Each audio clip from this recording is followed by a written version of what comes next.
انا في البيت مكمبر لوحدي، وانت وسكوادك عليا باشين. انا بفنش سكوادات لوحدي، كمبر 1 وانتوا عارفين كمبر 1. كمبر 1.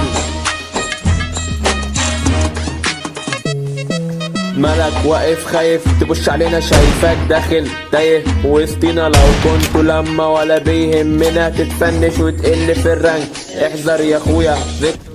اسمع، طب اسمع، بص إيه، ثانية بس كده يا لوفي. بص اسمع، عايز اكلمك بجد والله. يا يا فيكتور، عم فيكتور، عمو. او يا عمو.